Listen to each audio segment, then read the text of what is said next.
Drugs గంజాయిని కదం పట్టించేటందుకు రెండు తెలుగు రాష్ట్రాలు కదం దొక్కుతున్నాయి. ఇక ఏపీలో మాత్రం డ్రగ్స్ మీద పెద్ద యుద్ధమే చేస్తున్నారు. ఇగియాల డ్రగ్స్ వద్దు బ్రో అనుకుంటా సెంటర్ మంత్రి ఏకంగా సైకిల్ కూడా దొక్కిండు. పాండ్రి ఆ ముచ్చట్ల నడుచుకునొద్దాం.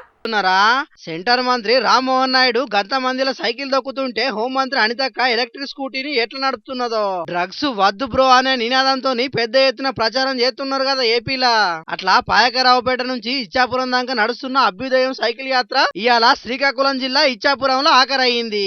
ఈ యాత్ర గుర్తుగా ఇచ్చాపురం పోలీస్ స్టేషన్ ముంగట హోంమంత్రి అనితక్క, కేంద్ర మంత్రి రామ్మోహన్ నాయుడు పైలాన్ ఓపెన్ చేసిండ్రు. అటెంక ఈ తీరుగా ర్యాలీ తీసిర్రు. పాయకరావుపేట నుంచి వచ్చిన సైకిల్ బృందంతో కలిసి సెంటర్ మంత్రి రామ్మోహన్ నాయుడు సైకిల్ దొక్కితే హోంమంత్రి అనితక్క మాత్రం హెల్మెట్ పెట్టుకొని స్కూటీ నడిపింది. చుట్టూ వేల మంది జనాలు ఉన్నా కూడా మంత్రి అనితక్క మాత్రం గింత కూడా అనకకుండా జనకకుండా బండి నడిపి డ్రగ్స్ వద్దు బ్రో అని గట్టిగా నినదించింది.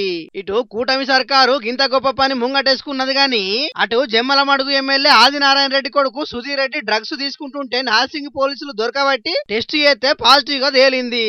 దీంతో సుధీర్ రెడ్డితో నట్టుగా ఇంకోల్ని కూడా అరెస్ట్ చేసి డి అడిక్షన్ సెంటర్ కు పంపించిర్రు పోలీసులు.